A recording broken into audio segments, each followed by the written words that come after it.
2026න් පස්සේ සිංහල කියවීමේ තරඟ සමස්ත ලංකා මට්ටම දක්වාම යන්න ඔයා අනිවාර්යෙන්ම දැනගන්න ඕන කාරණා ටිකක් තමයි අද අපි අරගෙන ආවේ. ඉතින් සමස්ත ලංකා තරඟ දක්වාම ඔයාට වැදගත් වෙන මේ කරුණු ඔක්කොම දැනගන්න වීඩියෝ එක ස්කිප් නොකර බලන්න කියලා ආරාධනා කරනවා වගේම ඔයා අපේ channel එක subscribe කරලා නැත්නම් subscribe කරලා අපිට පුංචි දාවක් දෙන්න කියලාත් ආදරයෙන් මතක්. සමස්ත ලංකා සිංහල භාෂා දින තරඟවල සෙසු තරඟ කොන්දේසි වගේම කියවීමේ තරඟවල කොන්දේසිත් 2026 වර්ෂයේදී වෙනස් වුණා. ඒ කියන්නේ දැන් ඔයාලට 2026 සහ ඉන් ඉදිරියට අවුරුදුවල අලුත්ම තරඟ නීති රීති මාලාවක් එක්ක තමයි තරඟ කරන්න තියෙන්නේ. අපි බලමු මුලින්ම මොකක්ද මේ කියවීමේ තරඟ පැවැත්වීමේ අරමුණ කියලා. ඔයා පාසල් මට්ටමේ ඉඳන් කලාප මට්ටම ජයග්‍රහණය කළා. ඊට පස්සේ පළාත් මට්ටම ජයග්‍රහණය කළා. ඊට පස්සේ සමස්ත ලංකා සහ ජාතික තරඟ වලට සූදානම් වෙනකොට ඔයා අනිවාර්යයෙන්ම දැනගන්න ඕනේ ඔයා මේ ඉදිරිපත් වෙලා ඉන්න කියවීමේ තරඟය ඇයි පවත්වන්නේ කියලා. අපි දැන් බලමු මේ කියවීමේ තරඟ පැවැත්වීමේ අරමුණ මොකක්ද කියලා. දෙන ලද ඡේදයක් නිවැරදිව උච්චාරණයෙන් සහ හඬ පාලනයෙන් යුක්තව දෙන ලද ඡේදයක් නිවැරදි උච්චාරණයෙන් සහ හඬ පාලනයෙන් යුක්තව කියවා අවබෝධ කර ගැනීමේ කුසලතාව සංවර්ධනය කර ගැනීම තමයි මේ කියවීමේ තරඟ වලින් බලාපොරොත්තු වෙන්නේ. මේකෙදි පැහැදිලිවම ලියලා තියෙනවා උච්චාරණය නිවැරදි වීම සහ හඬ පාලනය ඊටම වැදගත් කියලා. ඉතින් ඔයාලට මේ තරඟෙ දිනන්න නම් අනිවාර්යයෙන්ම වචන හරියට උච්චාරණය කරන්න ඕනේ. වගේම හඬ පාලනය ගැනත් ඔයා වැඩිපුර අවධානය යොමු කරන්න ඕනේ. මේ සඳහා ඔයාට පුළුවන් ඔයාගේ ඉස්කෝලේ සිංහල උගන්වන ටීචර්ගෙන් වගේම ඔයාගේ පාසලේ සංගීත ටීචර්ගෙනුත් පුංචි උදව්වක් ගන්න මේ හඬ පාලනය හා සම්බන්ධ. හරි. අපි දැන් බලමු මේ කියවීමේ තරඟවල කොන්දේසි මොනවද කියලා. මේකෙදි ඔයා මතක තියාගන්න ඕන සහ දැනගන්න ඕන විශේෂම කාරණාවක් තියෙනවා. ඔයා හිතන්න ඔන්න පුංචි ඔයා පාසලේදී කියවීමේ තරඟවලට තේරෙනවා. ඔයාගේ පන්තියේ යාළුවොත් එක්ක ඔයා යම්කිසි ඡේදයක් කියවලා මේ කියවීමේ සිංහල භාෂා දින තරඟවලට සිලෙක්ට් වෙනවා. නැත්තම් තේරෙනවා. ඉන් පස්සේ ඔයා පළාත් මට්ටම දක්වාම තරඟ කරනවානේ. ඔයා ඉස්කෝලේ තරඟ දිනලා කලාප තරඟ වලට යනවා. කලාප තරඟ දින්නට පස්සේ ඔයාලට පළාත් තරඟ වලට යන්න පුළුවන්. ඒ දක්වාම ඔයාට පවතින්නේ එක් කොන්දේසි මාලාවක්. ඉස්කෝලේ ඉඳන් පළාත් මට්ටම දක්වා ඔයා එක කොන්දේසි මාලාවකට එහෙම නැත්නම් නීති රීති මාලාවකට යටත් වෙලා තමයි තරඟ කරන්නේ. ඔයා පළාත් තරඟ ජයග්‍රහණය කළොත් ඔයා පළාත් තරඟ ජයග්‍රහණය කරාට පස්සේ ඔයාට ඉන් ඉදිරියට තියෙන්නේ තවත් කොන්දේසි මාලාවක්. ඔයා හොඳට මතක තියාගන්න ඕනේ ඔයාට කොන්දේසි මාලාවල් එහෙම නැත්නම් නීති රීතියේ කොටස් දෙකක් තියෙනවා. මේක වැදගත් වෙන්නේ පළාත් තරඟ ජයග්‍රහණය කරන පුංචි නංගිලා මල්ලිලාට විතරයි. අපි බලමු දැන් එකින් එක මොනවද මේ තරඟ කොන්දේසි කියලා. 6, 7, 8, 9 පන්තිවල දරුවන්ට විතරයි මේ තරගය සඳහා සූදානම් වෙන්න අවස්ථාව ලැබෙන්නේ. ඔයා 6, 7, 8, 9 පන්තිවල නම් විතරයි ඔයාට කියවීමේ තරඟ වලට යන්න පුළුවන්. 10, 11, 12, 13 වසරවල් වල ඉගෙන ගන්න චූටි නංගිලා මල්ලිලාට මේ අවස්ථාව හිමි වෙන්නේ නැහැ. කියවීමේ තරඟ වලට ඉදිරිපත් වෙන්න අවස්ථාවක් ලැබෙන්නේ නැහැ. තරඟය සඳහා ඔයාට අවස්ථා දෙකක් ලැබෙනවා. ඔයා කියවීමේ තරඟ වලට ගියාට පස්සේ ඔයාට තරඟ අවස්ථා දෙකක් ලැබෙනවා. ඉන් එක අවස්ථාවක් ඔයාට ගෙදර ඉඳන් පුරුදු වෙලා යන්න පුළුවන්. අනිත් අවස්ථාව නම් විනිශ්චය මණ්ඩලය එවෙලේ ඔයාට දෙන එකක් තමයි දෙන ඡේදයක් තමයි ඔයා කියවන්න ඕනේ. එතකොට මේ තරඟ අවස්ථා දෙකේදීම ඔයා නිවැරදි විදියට හඬ පාලනය කරන්න ඕන. උචිත පරිදි හැඟීම් ප්‍රකාශනය සඳහාත් ඔයා සූදානම් වෙලා යන්න ඕනේ. විරාම ලක්ෂණ පද බෙදීම ආදිය ගැනත් ඔයා සැලකිලිමත් වෙන්න ඕනේ. ඔයාගේ කියවීම ඔයා ඉදිරිපත් කරද්දී විරාම ලක්ෂණ තියෙනවා නම් පදයක් බෙදිලා තියෙනවා නම් ඒ වගේම උචිත පරිදි හැඟීම් ප්‍රකාශනයත් අනිවාර්යෙන් තියෙන්න ඕනේ. මෙතන මේ හැඟීම් ප්‍රකාශනය කියන්නේ සමහර ඡේද තියෙනවා, සමහර පාඩම් මාලාවන් තියෙනවා. ඔයා හිතන්න ඒ පාඩමේ ඉදිරිපත් වෙන්නේ යම්කිසි ශෝකාකූල අවස්ථාවක් මොකක් හරි දුක හිතෙන අවස්ථා සම්බන්ධයක් තමයි මේ කතා මාලාවේ නැත්නම් පාඩමේ තියෙන්නේ. එතකොට ඔයාට බෑ මේක හොඳ සතුටින් එන හැපි මූඩ් එකකින් සතුටු අවස්ථාවක් විදියට උච්චාරණය කරන්න බෑ. ඔයා හැඟීම් ප්‍රකාශනය කරන්න ඕනේ මේ ඉදිරිපත් වෙන්නේ දුක අවස්ථාවක් නැත්නම් ශෝකාකූල අවස්ථාවක්. එතකොට ඔයා ඒ ශෝකාකුල අවස්ථාවේ හැඟීම අහගෙන ඉන්න කෙනාට අසන්නාට තේරෙන විදිහට තමයි ඉදිරිපත් කරන්න ඕන. ඒ වගේම තවත් විශේෂ දෙයක් තියෙනවා. ඔයා උච්චාරණයේදී නිවැරදි විදිහට වචන උච්චාරණය සහ අකුරු උච්චාරණය කරන්න ඕනේ. ඔයා හිතන්න ඔයා ඉදිරිපත් කරන ඡේදයේ මහ ප්‍රාණාක්ෂර තියෙනවා කියලා. මහ ප්‍රාණාක්ෂර උච්චාරණයේදී ඔය වැඩිපුර සැලකිලිමත් වෙන්න ඕන. මොකද සාමාන්‍ය අල්ප ප්‍රාණාක්ෂර ඉදිරිපත් කරන විදියට නෙවෙයි අපි කියවීමේ තරගයේදී මහ ප්‍රාණාක්ෂර ඉදිරිපත් කරන්නේ. ඔයාගේ ඉස්කෝලේ සිංහල ටීචර්ගෙන් මේකට උදව්ව ගන්න පුළුවන් ඔයාට. ඒ වගේම පළමු අවස්ථාවේදී ඔයාලට දැන් අවස්ථා දෙකක් ලැබෙනවානේ මේ තරගයට ඉදිරිපත් වෙන්න. මේ අවස්ථා දෙකේදී 6 7 8 9 ශ්‍රේණි වලට අදාළව සිංහල පෙළ පොතේ එහෙම නැත්නම් මොඩියුලේ. දැන් ඔයා දන්නවා මේ වෙද්දී අධ්‍යාපන ප්‍රතිසංස්කරණයක් සිද්ධ වෙලා තියෙනවා. එතකොට 2026 අවුරුද්දේ ඉඳන් තමයි මේ ප්‍රතිසංස්කරණ ආරම්භ වෙන්න තිබුණේ. නමුත් වෙච්චි පුංචි අතපසුවීමක් නිසා 2027 අවුරුද්දේ ඉඳන් තමයි දැන් මොඩියුල ක්‍රියාත්මක වෙන්නේ. එතකොට මේ වීඩියෝ එක බලනවා නම් 2026න් පස්සේ ඉගෙන ගන්න කෙනෙක් මේ කියවීමේ තරඟවලට සූදානම් වෙන කෙනෙක් එයාට මොඩියුලයක් තමයි කියවන්න තියෙන්නේ. 2026 දක්වා කෙනෙක්ට නම් පෙළ පොත් කියවන්න පුළුවන්. නමුත් 2027න් පස්සේ 6 වසරට ඇතුළත් වෙන නංගි කෙනෙක්ට හරි මල්ලි කෙනෙක්ට හරි එයාට අදාළ මොඩියුලය තමයි කියවන්න වෙන්නේ. ඒකෙදි ඔයාට පළවෙනි අවස්ථාව විදියට ගෙදර ඉඳන් ඔයා කැමති ඡේදයක් කියවලා පුරුදු වෙලා යන්න පුළුවන්. හොඳට පුරුදු වෙලා යන්න පුළුවන්. ඔයාට වැඩිම ලකුණු ප්‍රමාණයක් ගන්න පුළුවන් අවස්ථාව විදියට කියන්න පුළුවන් වෙන්නේ මේක. මොකද ඔයා දන්නවා ඔයා කැමතිම ඡේදයක් තමයි ඔයා මේ කියවන්න යන්නේ. ඔයාට පුළුවන් මේකෙදී අල්ප ප්‍රාණ මහ ප්‍රාණ අක්ෂර පිටලා තියෙන්නේ කොහොමද? මේ ඡේදයෙන් ඉදිරිපත් වෙන හැඟීම ප්‍රකාශ කරන්නේ කොහොමද?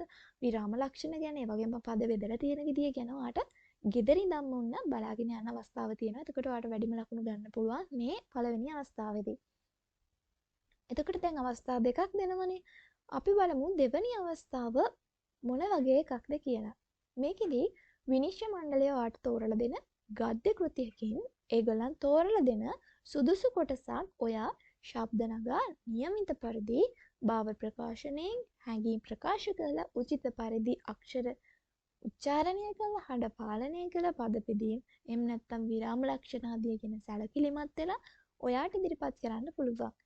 අද Voice of Education අපේ YouTube channel එක බලන ඔයාට අපි කියන්න මොන වගේ පොත්වලින්ද මේ දෙවැනි අවස්ථාව ඔයාට ලැබෙන්නේ කියලා. විශේෂයෙන්ම මේ සඳහා බෞද්ධ ග්‍රන්ථ තමයි පාවිච්චි වෙන්නේ. නැත්නම් ගද්‍ය කෘති තමයි පාවිච්චි වෙන්නේ. ගොඩක් වෙලාවට බුත්සරණ, ජාතක කතා පොත, සද්ධර්ම රත්නාවලිය, පූජාවලිය වැනි සම්භාව්‍ය ග්‍රන්ථයක් තමයි මේ සඳහා තෝරාගන්නේ. විනිශ්චය මණ්ඩලය ඔයාට දෙවැනි අවස්ථාව දෙන්නේ මෙන්න මේ වගේ ගද්‍ය කෘති වලින්. ඔයාට පුළුවන් ඔයාගේ පාසල් පුස්තකාලය, ඒ වගේම ඔයාගේ ප්‍රාදේශීය පුස්තකාලය, ඔයාගේ ප්‍රදේශයේ තියෙන පුස්තකාලය, එහෙමත් නැත්නම් ඔයාගේ ප්‍රදේශයේ බෞද්ධ මධ්‍යස්ථාන, කියන්නේ පන්සල් වල ලොකු හාමුදුරුවන්ගෙන් මේ පොත් චුට්ටක් ඉල්ලගෙන අධ්‍යයනය කරන්න. ඔයාගේ වැඩිහිටියෙක් එක්ක ප්‍රාදේශීය පුස්තකාලයට සහ පන්සලට ගිහිල්ලා මේ පොත් චුට්ටක් ඉල්ලගෙන කියවලා පුරුදු වෙලා යන්න පුළුවන්. එතකොට ඔයා කල් තියා කාල වේලාව ඇතුව මේ තරගෙට සූදානම් වෙන කෙනෙක්. එතකොට ඔයාට පුළුවන් ඔයාගේ ජයග්‍රහණය තහවුරු කරගන්න.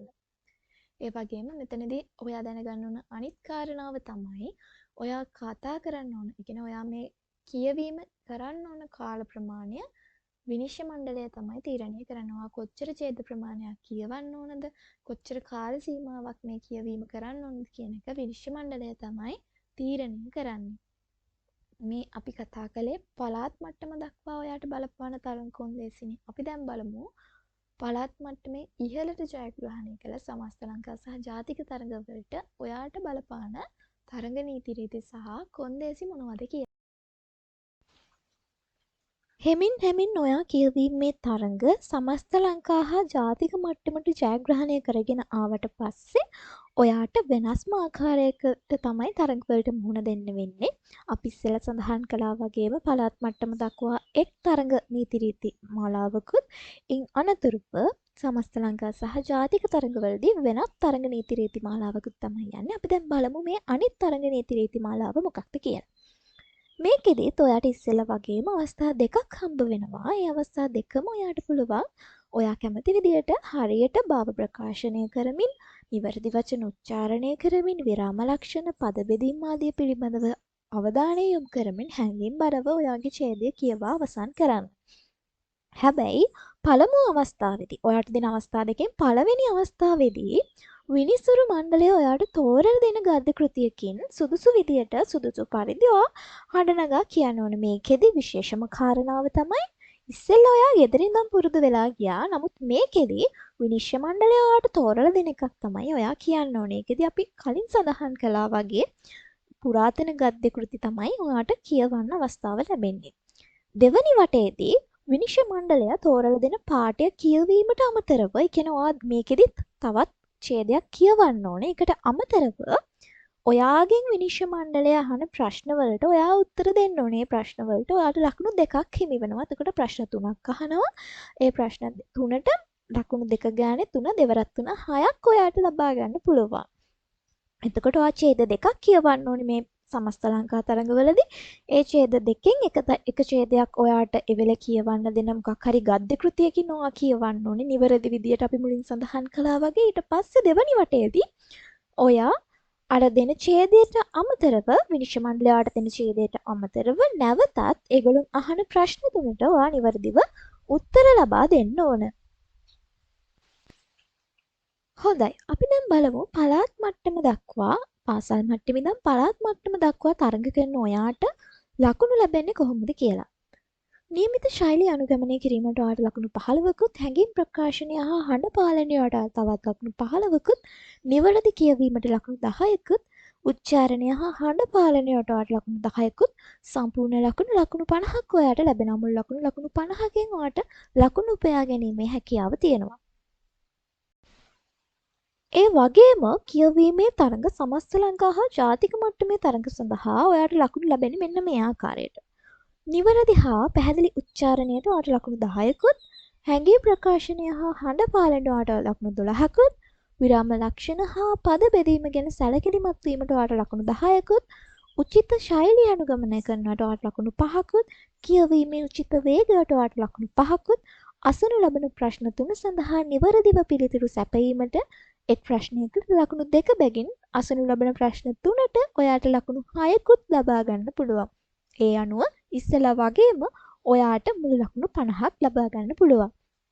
මෙතනදී වෙනස් වෙන්නේ අර අසනු ලබන ප්‍රශ්න 3 ගැන විතරයි. ඒක අපි දන්නේ නැහැ අපිට මොන වගේ ඡේදයක් ලැබෙයිද කියලා. ඉතින් ඒ නිසා ඔයා කියවන ගමන් හොඳ අවධානයෙන් කියවන්න ඔයාගේ ඡේදය. එතකොට ඔයාට මේ අසන ප්‍රශ්න 3 බොහෝම ලේසි ප්‍රශ්න 3ක් වේවි.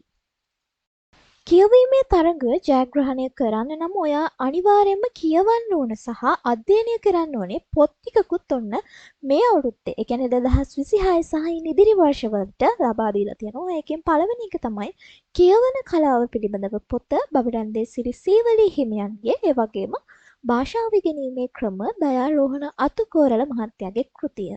ඉතින් මේ කෘති දෙකට අමතරව ඔයාලට පුළුවන් අපි ඉස්සෙල්ලා සඳහන් කරා වගේ පූජාවලිය, සද්ධර්ම රත්නාවලිය, ඒ වගේම 550 ජාතක පොත වගේ සම්භාව්‍ය ග්‍රන්ථ කෘති ටිකක් කියවලා ඔයාගේ කියවීමේ ස්කිල් එක, කියවීමේ හැකියාව වැඩි දියුණු කරගන්න. එහෙනම් ඔන්න ඔයාත් කියවීමේ තරඟවල කොන්දේසි දැනගෙනම තරඟවලට සූදානම් වෙන්න.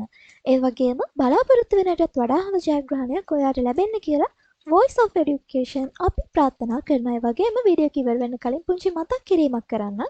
ඔයාගේ ඉස්කෝලේ ඔයා වගේම කියවීමේ තරඟවලට තේරිලා ඉන්න 6, 7, 8, 9 පන්තිවල චුටි යාළුවන්ට අපේ වීඩියෝ එක ෂෙයා කරන්න. එතකොට ඔයා දිනනවා වගේම ඔයාගේ ඉස්කෝලේට තවත් ජයග්‍රහණයක් අරන් එන්න ඔයාට උදව් කරන්න පුළුවන් වේවි. ඉතින් එහෙනම් ගිහින් එන්න ඊළඟ වීඩියෝ එකෙන් හම්බ වෙමු.